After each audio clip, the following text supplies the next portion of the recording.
안녕하세요. 2030 시대공감 진행을 맡고 있는 박성근 청년입니다. 반갑습니다. 네, 안녕하세요 시청자 여러분. 2030 시대공감에 계속 출연하고 있는 1급 응급구조사 박동현입니다. 네, 요새 올림픽 끝나서 좀 헛헛하실 수도 있는데 다시 정치 뉴스가 파도처럼 이렇게 다가오고 있는데요.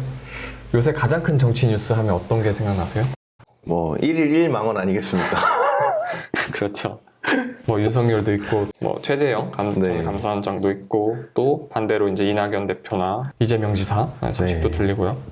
근데 날이 갈수록 국민의힘 쪽의 내용이 좀 심각해지고 있는 것 같아요. 거의 지금 접한 뉴스 보면 내분 수준이 지금 그렇죠. 네. 거의 윤석열 후보랑 네. 이준석 대표랑 거의 디스전을 네. 진행하고 있고, 이준석 당대표 보니까 대놓고 유승민 당선시켜야 된다고 이런 댓글 보고 맞아요. 자기가 윤석열이 되면은 지구를 떠나겠다고 뉴스 공장에서 그렇게 얘기했죠. 그런 거 보면서 참 둘 사이의 갈등이 좀 심해지고 있다? 네. 이런 느낌을 좀 받는데, 반대로 또 이게 약간 좀 심각한 게 윤석열 쪽에서도 신지호 전 의원이었나? 네. 탄핵 이야기도 꺼내고 그랬잖아요. 당대표 탄핵 이야기는 참 처음 들어보는 이야기긴 한데. 맞아요. 탄핵이라는 게 사실 국민의힘 쪽에서는 약간 PTSD? 네. 유발할 수 있는 그런 단어인데도 불구하고 서슴없이 꺼내는 걸 보면서 둘 사이의 갈등이 좀 심하구나를 네. 지켜볼 수 있었는데요. 동현 씨는 좀 이렇게 어떻게 그런 걸 보면서 어떤 생각이 드셨어요? 일단 이준석 대표가 당 내부에서 지지를 못 받는 것 같고, 그리고 이준석 당대표가 조금 무리하게 힘을 휘두르고 있는 그런 힘이 있는 것 같아요. 약간 나 당대표고 당신은 그냥 당원이고 나갈 건데 왜 내 얘기를 안 들어, 약간 이런 느낌? 그래서 이준석이 하는 것마다 다 제동 걸리고 있잖아요. 토론에도 제동 걸리고, 맞아요. 네, 정책 발표회로 그냥 비전 발표회가 그걸로 바꾸겠다 그러고, 그러다 보니까 이준석 대표가 이렇게 힘을 잃고 있는 게 아닌가라는 생각이 들더라고요. 맞아요. 실제로 동현 씨 의견이 여론조사에도 반영이 됐는데, 리얼미터에서 지난 9일에서 13일까지 2,500명을 대상으로 실시한 여론조사의 결과에 따르면은 국민의힘의 지지율이 꺾였어요. 큰 폭은 아니지만 소폭 하락했고, 특히 눈여겨봐야 될 게 핵심 지지층인 보수층에서 지지율이 3.1%가 하락을 했어요. 그 얘기인 즉슨 이러한 국민의힘 안의 내홍을 보면서 약간 질린 듯한 느낌을 좀 받는 거죠. 그렇죠. 반발심이나 도대체 얘는 왜 이래? 하는 한심한 느낌도 받는 거고요. 또 윤석열을 지지했던 20, 30대들이 이제 윤석열 당을 입당했으면은 당연히 윤석열이 사실 인지도가 제일 높으니까 그거에 대해 합당한 대우를 해주겠지 했는데 이준석이 또 태클 걸고 있으니까 그런 이야기를 봤어요. 내가 인터넷에서 본 내용인데, 정치권 상황에 하이킥을 날리는 정치 토크쇼. 그러니까 이준석 대표가 상당히 말에 대한 권위를 이번에 잃어버린 것 같아요. 아하. 참 밝힐 수 없는 얘기도 많은데, 좀 밝혀주시죠. 그러니까 국민들이 알 권리가 있는데. 그러니까 의원들이 네. 이준석 대표에게 조언을 하고 얘기를 해주는 걸 되게 부담스러워하고 이제 안 하고 싶대요. 왜요? 왜냐하면 이제 예를 들면 네. 서명수 위원장을 선거관리위원장 시키는 거는 좀 부적절해요라고 얘기를 하면, 예. 그거는 당신이 잘못 생각하는 거다. 이러해가지고 내가 이렇게 시키려고 하는 거다. 예. 아직 그런 생각하면 안 된다고 하면서 아하. 의원들이 이렇게 좀 도와주고 얘기해 주는 것에 대해서도 공박을 한대요. 거기 한마디 더 붙이시죠. 네. 제가 영선에 30대여서 그런 겁니까? 라고 그렇지, 나 애송이 취급하는 거예요. 나도 다 예. 알아요. 이런 식으로 공박을 해서 네. 의원들이 되게 부담스러워한다. 부담스러워하신다. 네. 이준석 당대표가 그렇게 중진들이 뭐라고 조언을 하면은 거기에 끝마디를 안 주고 계속 지금 다 무시하는 거냐, 토론을 배틀을 한대요. 진짜요? 네, 그 내용을 제가 봤는데 캡처까지 해놨는데, 보고 이게 처음에는 카더라겠지 했는데 이제 많은 사람들이 그에 대한 출처를 달아주시더라고요, 보니까. 그래서 오히려 중진들한테 무시당하고 있는 게 아니라 이준석 당대표가 나 당대표니까 다른 사람들을 무시하고 있는 그런 현상이 일어나서 또 당내 내분이 이렇게 이루어지는 게 아닌가라는 생각이 들고 있어요. 그러니까 중진들 입장에서는 새파랗게 젊은 애가 그렇죠. 왜 나를 자꾸 깎아내리려고 하지? 네. 내지는 찍어 누르려고 하지? 네. 이렇게 느껴서 감정이 좀 상했을 수도 있겠네요. 네가 국회의원 해봤어? 너 영선 중진이잖아. 이런 느낌이죠. 사실은 그거가 되게 작은 단면일 수도 있지만 핵심을 관통한다고 느끼는 게, 이준석이 똑똑한 거야. 사실 하버드 나왔고 네. 또 여러 가지로 사람들이 인정하는 바지만 그 이전에 사실 정치라는 게 머리로만 하는 게 아니잖아요. 그쵸. 태도나 품성 같은 게 좀 사람들이 더 많이 보는 덕목이기도 한데 그런 면에서 사실은 당내의 어떤 지지를 얻지 못하고 있는 하나의 원인이 말씀하신 부분이 될 수도 있겠네요. 제가 개인적으로 생각했을 때 이건 제 개인적인 생각인데 20대 생각 아니에요. 제 개인적인 생각인데 당대표라 하면은 뭔가 좀 당을 안정적으로 이끌고 내치를 잘 하면서 이제 당이 안정적으로 흘러갈 수 있도록 드라이브를 열어주는 길을 해야 된다고 생각하는데 지금 제가 보는 시선에서는 마치 이준석이 대선 후보처럼 보여지는 거예요. 너무 자신이 빛나려고 하고 오히려 대선 후보들을 잘 밀어주고 대선에서 승리할 수 있게 이렇게 밑받침해주는 그런 어떤 길잡이 가이드 역할을 해주고 이렇게 좀 밭을 가르는 이렇게 잘 가꾸는 역할을 해야 되는데 오히려 무소불위의 권력을 가진 사람처럼 나 당대표니까 무조건 걱정해 내가 메인이야 약간 이런 느낌을 받는다는 거죠 저는. 그렇죠. 조력자가 주인공. 네, 그러니까 조연이 자꾸 주연이 되려고 하는 그런 느낌인 거죠. 그러다 보니까 이제 윤석열 후보 같은 입장에서는 네. 짜증이 날 수밖에 없잖아요. 근데 이렇게 이준석 후보가 주연을 하려고 하는 데는 나름의 또 이유가 있다는 분석이 있어요. 아무래도 20, 30대 지지를 받았으니까 이런 나 지지받는 사람이야 플러스 이걸 계속 이어나가서 자기도 어떤 그 다음에 목적을 이루기 위한 게 아닐까라는 생각이 들어요. 그렇죠. 그 목적 중에 하나가 사실은 이제 유승민 네. 후보를 대통령으로 만들고 네. 싶다라는 욕망이 좀 저는 기저에 깔려 있다고 네, 보거든요. 네, 네. 사실 이준석 후보가 정치를 시작할 때 유승민 후보의 도움이 컸던 것도 사실이고 네. 또 바른미래당 네. 만들 때도 같이 했었고 네. 또 지난 대선에서도 같이 해서 이제 대선 후보까지 만들었고 유승민 후보를 그러다 보니까 어떤 정치적인 스승인 거죠. 그쵸. 유승민 후보는. 그쵸. 그런데 윤석열 후보가 들어오고 나서 지지율이 잘 나오고 네. 마치 점령군? 내가 생각하는 그림들이 안 흘러가는 거지. 그렇죠. 그렇게 느껴지니까 이준석 입장에서는 좀 초조해서 네. 나름의 견제구를 날렸는데 이제 윤석열 후보 측 입장에서는 아니 왜 우리가 여기까지 들어왔는데 왜 대접을 안 해줘? 네. 라는 상황인 거죠. 그쵸. 그 약간 되게 웃긴 게 이건 좀 논외긴 한데 되게 아이러니해요. 이준석은 박근혜 퀴즈로 유명하잖아요. 그렇죠. 근데 유승민은 박근혜한테 반기는 사람으로 유명하잖아요. 그렇죠. 이 둘이 바른미래당으로 갔다가 다시 국민의힘으로 가가지고 뭔가 이렇게 하나를 합친다 이게 약간 야 정치라는 세계는 진짜 알 수가 없구나라는 생각이 딱 들더라고요. 그렇죠. 그래서 정치는 생물이다 라는 네. 얘기가 나오는 거고 이번에 이준석 대표가 네. 토론을 빨리 하자고 네. 굉장히 밀었는데 안 됐잖아요. 네. 최재형 후보도 그렇지만 특히 윤석열 후보 쪽에서 우리는 토론 굳이 참여 안 하고 싶다. 네. 근데 그런 것도 어찌 보면은 토론 잘하는 유승민 후보를 띄워주려고 하다가 실패한 모양새. 그렇죠. 그리고 또 아무래도 윤석열 캠프에서는 1일 1만 원으로 유명한데 라이브로 토론 나갔다가 라이브로 만 원들 쏟아낼까봐 약간 좀 미점 보이는 그런 행동을 하고 싶지 않은 심리가 있지 않나 생각하고 있어요. 그것도 분명히 있는 것 같아요. 네. 약간 부자가 자기 몸 조심하는 몸 사리는 거죠. 그렇죠. 괜히 나갔다가 내 지지율 깎아먹으면 내 손해니까. 그렇죠. 근데 가장 중요한 게 20대들은 네. 이런 이준석 그리고 이제 윤석열의 행보를 어떻게 바라보고 있느냐인데 먼저 이제 여론조사를 좀 소개해드리자면 어제 13일 날 발표된 여론조사 한국갤럽에서 실시한 여론조사인데 정장 지지도에서 더불어민주당이 원래 계속 지고 있었거든요. 네. 근데 다시 국민의힘을 역전했어요. 그래서 더불어민주당이 20대에서 8월 첫째 주에는 28%, 국민의힘 20% 많이 벌어졌죠. 그리고 조금 격차가 줄긴 했지만 여전히 더불어민주당이 20대에서는 우위를 점하고 있는 상황이거든요.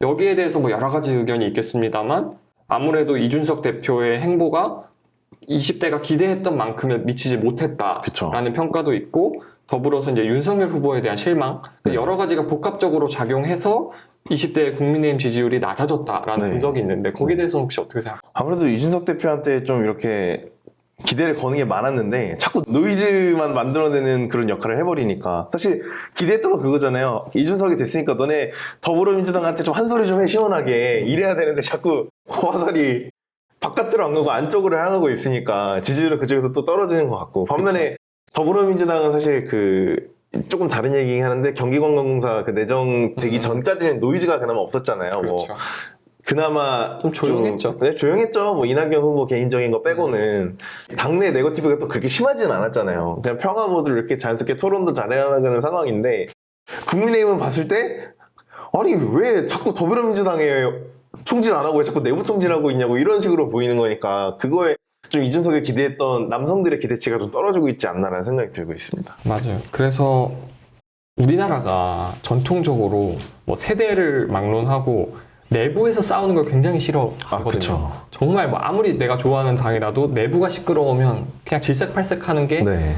우리나라 유권자들의 보편적인 심리라고 볼 수 있는데 지금 보면은 20대들 입장에서 국민의힘이 그래도 좀 잘하나? 이준석 같이 젊은 당대표가 돼서 우리 마음을 좀 대변해 주나? 싶었는데 저 싸우고 있네. 그러니까 좀 솔직히 얘기하면 왜 쟤네들 자기들끼리 쳐싸우고 있어? 이런 식으로 보이니까 20대들 입장에서는 굳이 국민의힘을 지지할 이유가 없는 거죠. 그렇죠. 갑자기 새정치민주연합 시절의 악몽이 떠오르고. 그때 좀 여담인데 그때 장난 아니었습니다. 진짜 그죠. 시청자 여러분들도 이제 그 악몽이 스물스물 깨어나실 수도 있는데 새정치민주연합 문재인 대표 측과 안철수 의원 측 갈등이 극한 상황으로 치닫고 있습니다. 호남 지역 당원들은 잇따른 선거 패배에 대한 책임을 묻겠다며 오늘 문재인 대표 소환 투표 요구서를 낼 예정입니다. 전북 지역 당원 3천여 명은 탈당과 함께 무소속 천정배 의원 신당에 합류키로 했습니다. 비주류 의원 14명으로 구성된 구당 모임도 오늘 첫 회의를 열고 집단 행동에 나섭니다. 탈당 배수진을 친 안철수 의원은 부산에서 칩거에 들어갔고 이종걸 원내대표와 최재천 정책위원장은 회의에 불참하며 사실상 당무 거부에 들어갔습니다. 주성용 최고위원도 오늘 자신의 거취에 대한 입장을 밝힙니다. 문 대표는 침묵으로 맞섰습니다. 대답을 드리기가 좀 난감합니다. 우리 당이 나아갈 길은 그런 통합과 화합의 길이다.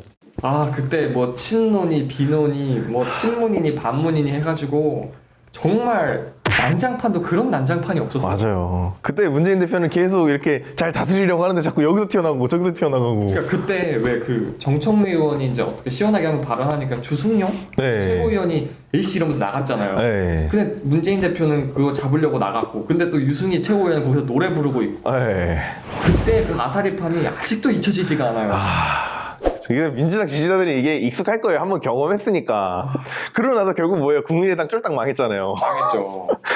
근데 이제 국민의힘 지지자들은 좀 처음 겪는 일이 아닐까. 아마 진짜 혹독하게 이제 겪으셔야 될 겁니다. 그때 문재인 대표가 되게 노력 많이 했거든요. 네. 그래도 지지율이 안 나왔어요. 그 그렇죠. 이유가 문재인 대표가 잘못해서라기보다는 내부에서 그렇게 흔드는 세력이 있으니까 꼴도 보기 싫은 거예요. 당론도 통합도 안 되고 시끄럽고 보이고 문제 있어 보이고 그거죠. 그래서 오히려 안철수가 그 제가 만들었던 앙크나이트 네. 시리즈처럼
그냥 그 비문들을 싹 다 데리고 나갔을 때 분량이 없어지니까 오히려 득표율이 훨씬 높아졌거든요. 그쵸. 그런 사단이 지금 국민의힘 내부에서도 벌어지고 있는 거예요. 정권 네. 교체가 될 것 같으니까 자기 네. 눈에는. 깊은 한숨만 나옵니다. 그때 생각하면 아직도 진짜 몸서리가 쳐지고. 그때 충격 먹었던 게 민주당이 전라도에서 당선을 못한 게 너무 충격이었어요. 그쵸. 국민의당이 싸그리 다 먹어버리니까. 그쵸. 반면에 수도권에서 싹쓸이, 경남에서 선전하고. 네. 그게 말이 되나요? 그래서 진짜 이거는 저 그때까지만 해도 이제 우리나라가 3당으로 체제로 가는 건가 싶었는데. 근데 또 철수 형님이 또 철수하셨죠. 네. 민주당도 내분이 없는 건 아니에요. 지금 좀 그래도 좀 이렇게 많이 좀 투닥투닥 하고 있는 게 보이긴 보여요. 근데 국민의힘만큼은 아니죠 지금. 여기서 가장 큰 차이가 뭐냐면 국민의힘은 그게 밖으로 보여져요. 네. 그러니까 그때 이제 뭐 탄핵 발언 나왔을 때 이준석 대표가 페이스북에서 그걸 들이박았거든요. 네.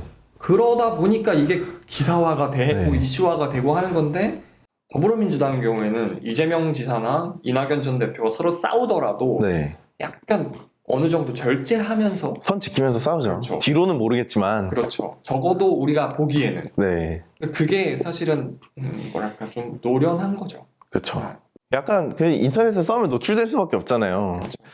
이걸 보면서 SNS의 승기를 다시 한번 생각해 보게 되고. 맞습니다. 사실 이게 너무 놀랐던 게 내부에서 이렇게 결성력을 하고 그래도 우리 좀 잘하자 이러면 또 원희룡 지사가 하나 또 터뜨렸잖아요. 맞아요. 윤석열 정리될 거다 일주일에 이거를 이준석이 얘기했다고 했는데 사람들이 설마 카더라기 전에 그걸 또 김재원 의원이 확인사살 시켜버렸어요.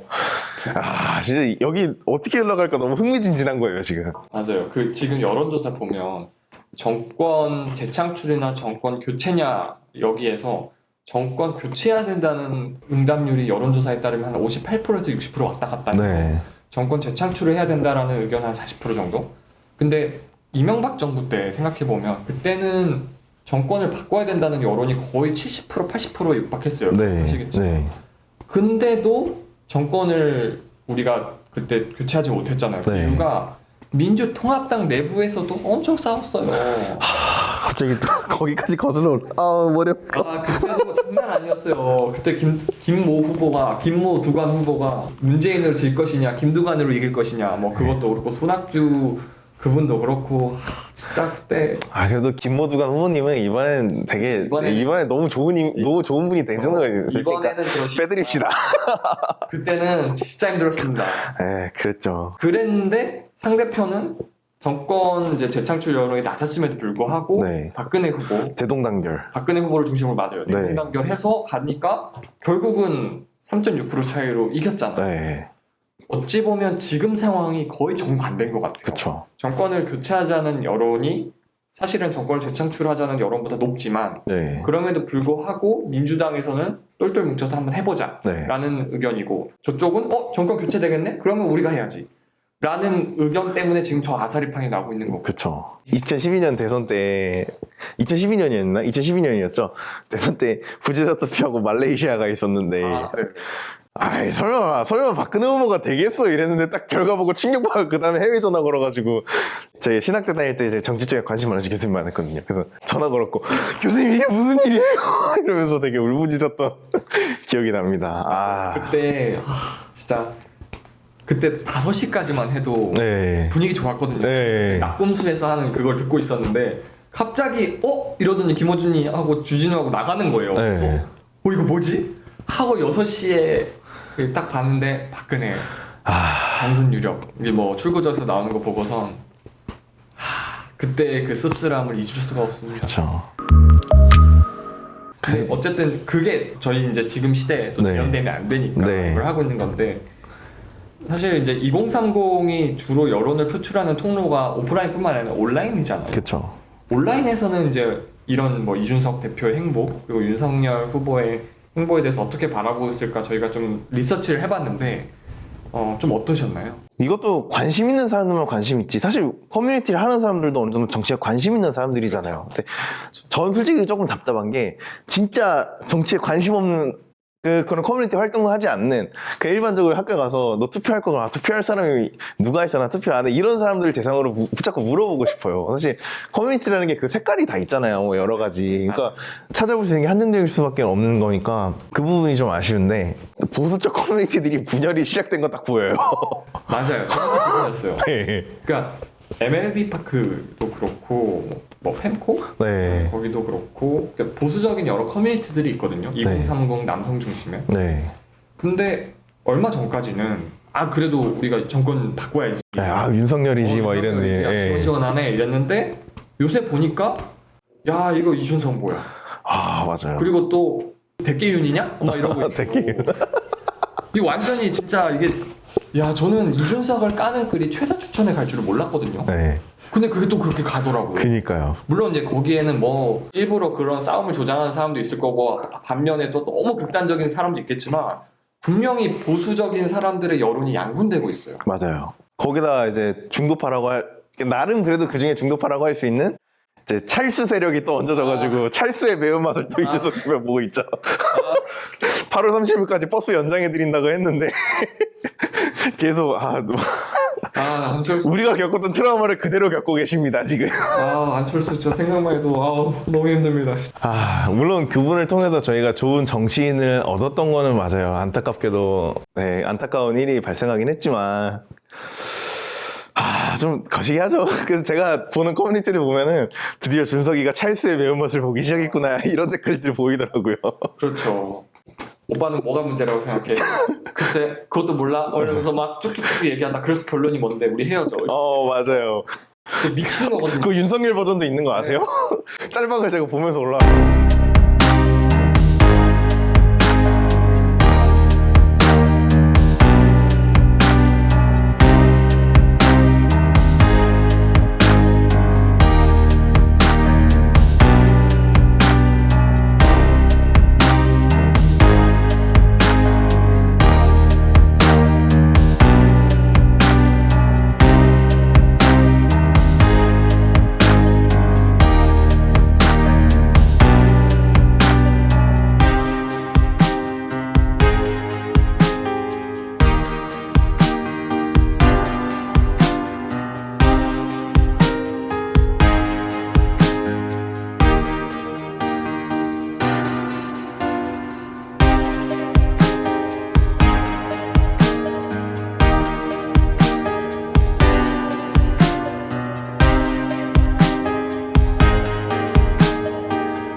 짤방이 2012년에 그대로 쓰였던 짤방이에요. 안철수 문재인에서.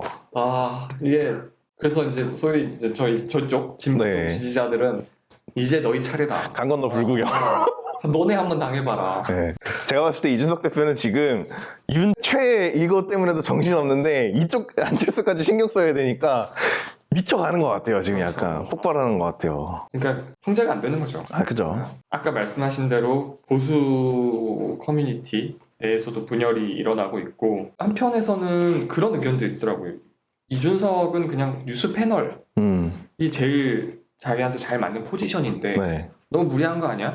이거 괜히 이러다가 정권이 안 바뀌는 거 아니야? 라는 약간 우려나 걱정이 커뮤니티 안에서 좀 있더라고요. 그쵸. 이대로 안철수가 단독 출마해버리면은 이제 또 그 보수들끼리 또 표 깎아먹는 게 돼버리는 거니까 그렇죠. 통합을 해야죠. 그렇죠. 근데 그 시작이 국민의힘은 좀 너무 늦게 시작된 것 같아요. 맞아요. 이제 물론 우리 윤 후보께서 입당 늦게 하시고 최재형 늦게 출마하시고 이런 게 있었겠지만 그리고 또 여초 사이트도 봤는데 아까 네. 말씀하신 대로 솔직히 여초는 남자 커뮤니티에 비해서는 정치적인 관심이나 뭐 게시글 숫자가 많이 적어요. 네. 적은데도 불구하고 약간 이거 뭐 이준석 그렇게 말만 하더니 저거 하는 거 봐라 쌤통이다 라는 의견들도 좀 있었고, 그리고 또 약간 특이했던 게 뭐 민주당이나 국민의힘이나 비슷하지만 국민의힘은 안 뽑을 거야 라는 의견들도 조금 보였어요. 애초에 여초 사이트들은 사실 국민의힘에 호의적일 수가 없죠.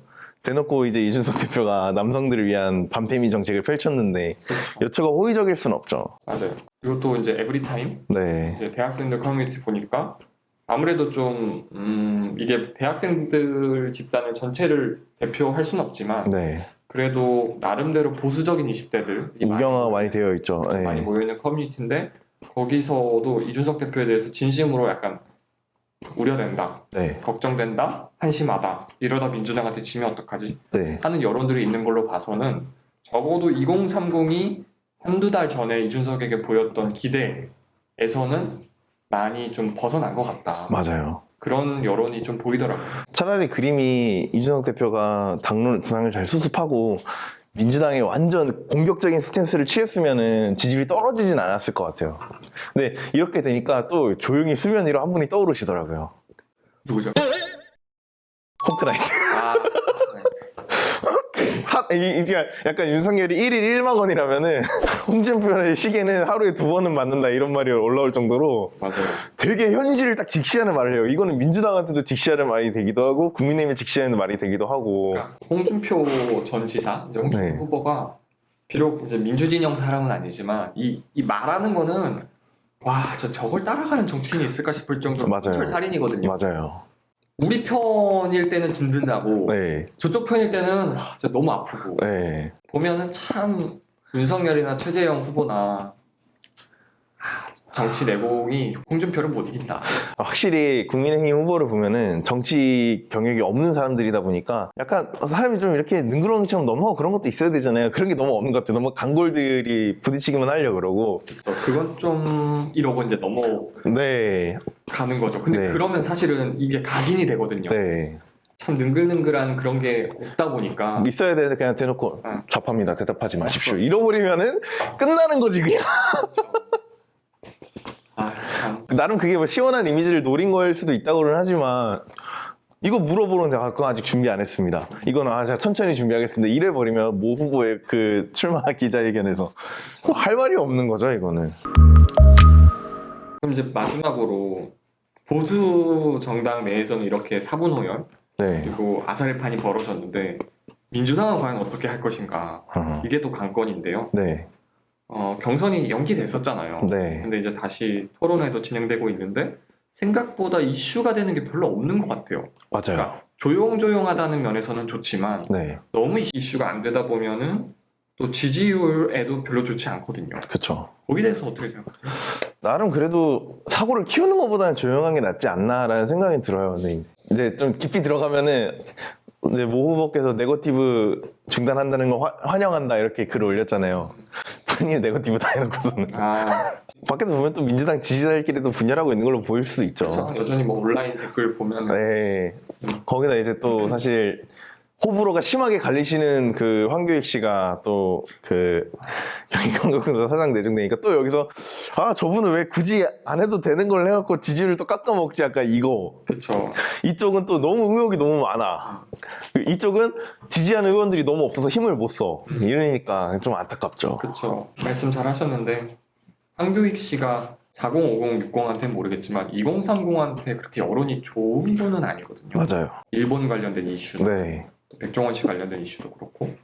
그런데 하필 이 미묘한 시기에 그쵸. 경기관광공사 사장이 내정이 됐다. 네. 근데 경기도지사가 이재명 후보니까 거기에 대해서 솔직히 20대 여론은 굉장히 안 좋아요. 30, 40대 여론도 안 좋아요. 사실 그 황교익 씨가 유일하게 지지를 받을 때는 음식 얘기 안 할 때거든요. 맛 칼럼니스트가 음식 얘기를 안 할 때 지지율이 제일 높아요. 옳은 소리 한다고. 아유. 근데 그분이 약간 관광공사라 그러면 문화, 뭐 음식 이런 연관돼 있는 키워드인데 거기에 그분이 들어가셨다는 게 좀 30, 40대도 좀 별로 안 좋아하시는 그런 느낌이 강하더라고요. 그러니까 물론 이제 뭐 거기에 대해서 여러 가지 내부 논의나 네. 그런 의사결정 과정을 거쳐서 이렇게 임명이 된 됐겠죠. 거겠지만 됐겠죠. 예. 이 중차대한 시기에 그러니까 꼭 그렇게 이슈가 될 만한 것들을 해야 됐었나 이런 아쉬움은 솔직히 듭니다. 지금 약간 그걸 축구로 치면은 후반전 한 85분 정도 됐어요. 점수는 스코어 1대1이에요. 골키퍼랑 1대1 찬스야. 여기서 잘 넣으면 계속 유지할 수 있는데 이걸 약간 홈런 차버리는 그렇죠. 그런 느낌이죠. 그래도 아직 5분 남았다. 맞아요. 그렇거나 아니면은 굳이 페널티 근처에서 무리하게 파울해가지고 예. 프리킥 주면 백패스 하거나. 먹힐 수가 있잖아요. 그죠. 이거는 좀 성급하지 않았나 하는 개인적인 네. 의견을 갖고 있습니다. 줄 타는 거 보듯이 약간 그렇죠. 조마조마하죠. 지지자 입장에서는. 오늘은 이제 2030이 바라보는 국민의힘 내부의 여러 가지 갈등 양상, 그리고 또 민주당은 또 어떻게 대처해야 되냐 이런 걸 좀 얘기를 해봤는데요. 앞으로도 또 저희가 2030의 이야기를 좀 대변하는 역할을 하는 그런 시간을 가질 건데요. 또 여러 가지 좋은 의견 있으시면 또 댓글 달아주시고 또 저희도 2030의 여론을 전달하고 또 시청자 여러분들의 의견을 2030에게 전달하는 데 있어서 최선을 다하겠습니다. 저희도 많은 의견을 주시면은 또 그 의견에 따라서 저희도 이렇게 주제를 정해서 더 좋은 이야기를 나눌 수 있도록 노력하겠습니다. 감사합니다.